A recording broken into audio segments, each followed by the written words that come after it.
Hai, Assalamualaikum warahmatullahi wabarakatuh. Jumpa lagi dengan aku, History Teacher.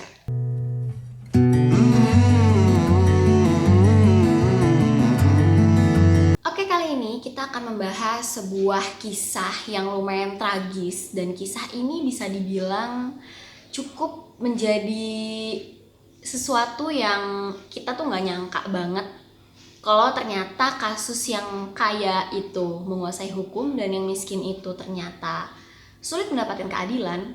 Nah, ini adalah definisi dari kasus ini.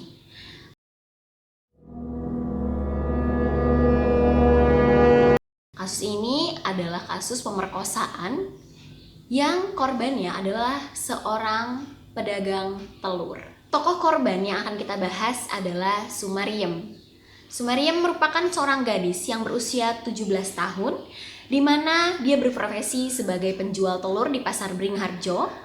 Dia seorang warga Godean, Yogyakarta, yang memang setiap hari melakukan kegiatan dagang. Karakter Sum yang ramah membuat banyak sekali orang-orang yang kemudian berlangganan telur dengannya. Dari orang yang biasa aja sampai juga banyak juga penjabat yang berlangganan telur. Nah, di sini peristiwa naas itu terjadi. Peristiwa ini dimulai saat Sumariem sudah selesai berjualan pukul 5 sore dari pasar, menuju tempat tinggalnya di Godean, Yogyakarta. Pada saat itu, di perjalanan, dia diberhentikan oleh mobil Jeep Wagon yang dari dalam mobil itu turun 4 orang pria yang kemudian langsung membekap dan menyeretnya masuk ke dalam mobil. Setelah berhasil masuk ke dalam mobil, lalu keempat orang pemuda itu mengancam Sum Kuning menggunakan belati dan juga pisau, lalu membekap dan membius Sum Kuning sehingga dia seorang diri tidak mampu menahan kekuatan 4 orang pria itu. Lalu Sum Kuning pingsan akibat obat bius, lalu diperkosa beramai-ramai. Setelah puas melancarkan nafsu bejatnya itu, Sum Kuning dibuang dari mobil dan dibiarkan begitu saja tergeletak di jalanan. Hingga akhirnya Sum Kuning pun sadar, lalu dia berlari menuju rumah pelanggan yang terdekat dari daerah dia dibuang. Lalu sang pemilik rumah sangatlah kaget melihat kondisi Sum Kuning yang menggunakan pakaian lusuh yang juga di situ banyak bercak darah. Setelah kasus pemerkosaan Sum Kuning ini dilaporkan ke polisi, maka langsung dengan cepat pemerkosaan ini menjadi headline di media massa karena diduga kasus pemerkosaan terhadap Sumariem ini melibatkan anak-anak para penjabat tinggi negara pada saat itu. Namun, alih-alih mendapatkan perhatian dari pihak yang berwajib, Sum Kuning ini malah dituduh membuat pengakuan palsu atas apa yang terjadi terhadap dirinya. Setelah itu Sum Kuning melakukan visum di Rumah Sakit Bethesda, Yogyakarta. Dari hasil visum dinyatakan bahwasannya benar Sum Kuning ini mengalami cedera di alat kelaminnya dan juga ditemukan selaput darahnya yang sobek. Setelah banyak kejadian yang menimpa dirinya, Sum Kuning lalu dijadikan tersangka atas tuduhan pembuatan laporan palsu, di mana di sini Sum Kuning harus mendekam di penjara dan menerima aniaya dari orang-orang di dalam penjara.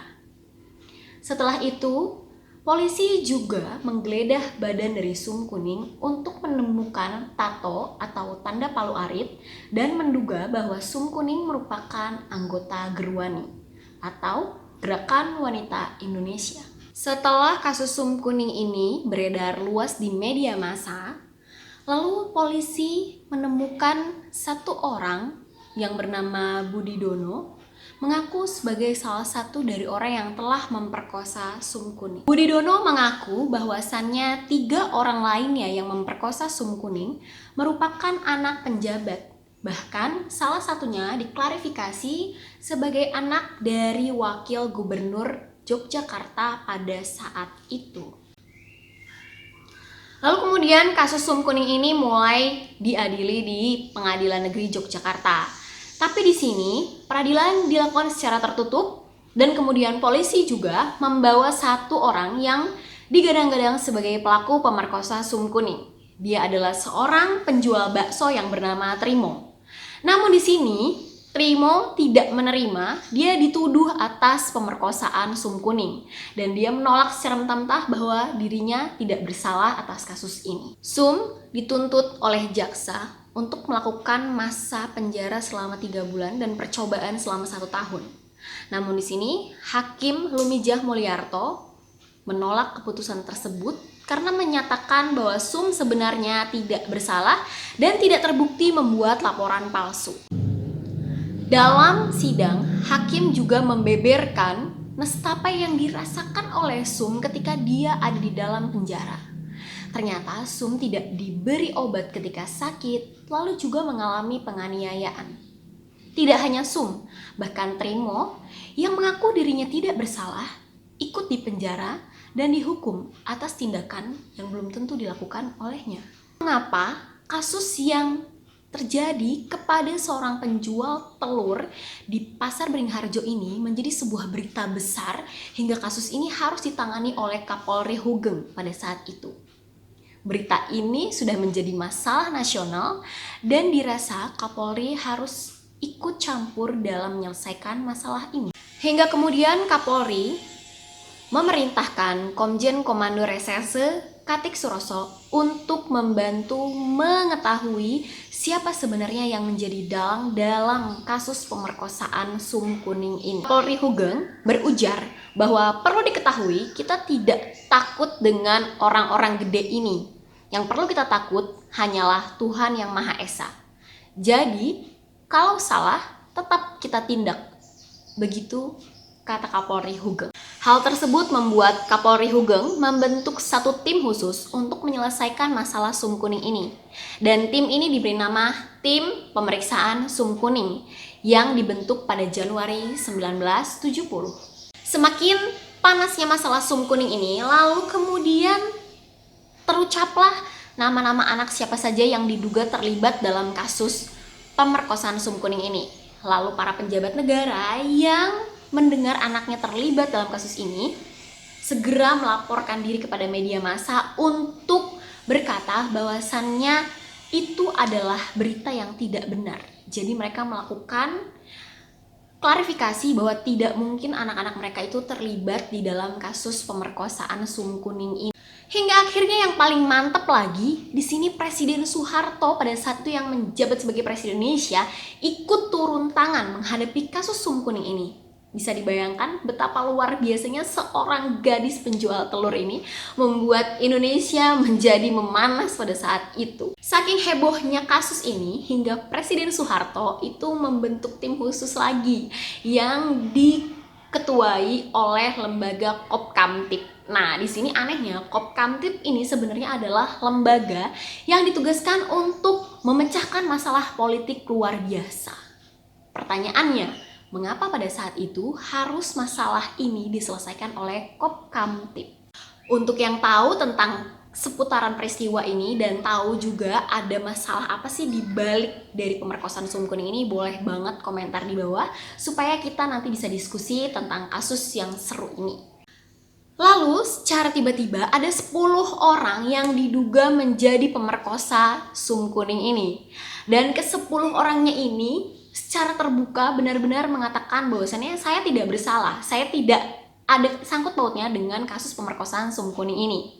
Di sini mulailah Kapolri Hugeng beranggapan bahwasannya memang ada orang-orang besar, orang-orang petinggi negara yang andil di dalam kasus ini, sehingga menyebabkan biasnya perkara kasus pemerkosaan terhadap Sumariem ini. Dan klimaksnya pada tanggal 2 Oktober 1971 akhirnya Kapolri Hugeng ini dipensiunkan. Banyak orang yang menduga bahwasannya dipensiunkannya Kapolri Hugeng ini bersangkutan dengan semakin peliknya kasus Sum Kuning dan menandakan juga bahwasannya kasus Sum Kuning itu udah close, artinya udah ditutup dan udah. Lalu bagaimana nih dengan Sum Kuning? Akhirnya setiap kehidupan itu harus move on ya. Akhirnya Sum Kuning juga bekerja di rumah sakit di daerah Semarang, lalu kemudian menikah dengan seorang pria yang dikenalnya. Seperti itu ending dari peristiwa pemerkosaan tukang telur di Yogyakarta, Sumariam. Ternyata selain kasusnya Munir, lalu kasusnya Marsina, ada lagi kasus yang terbaru Novel Baswedan.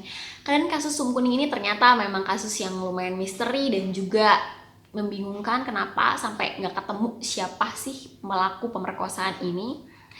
Untuk kalian yang suka sama video ini, jangan lupa kalian untuk subscribe, kalian harus like, dan juga kalian share ke seluruh sosial media yang kalian punya, supaya semakin berkembang wawasan yang kita punya, semakin semangat saya untuk membuat video-video semacam ini lagi yang bisa membuka wawasan kita tentang hal-hal yang terjadi di dunia. Saya, History Teacher Official, undur diri. Assalamualaikum warahmatullahi wabarakatuh. Dadah!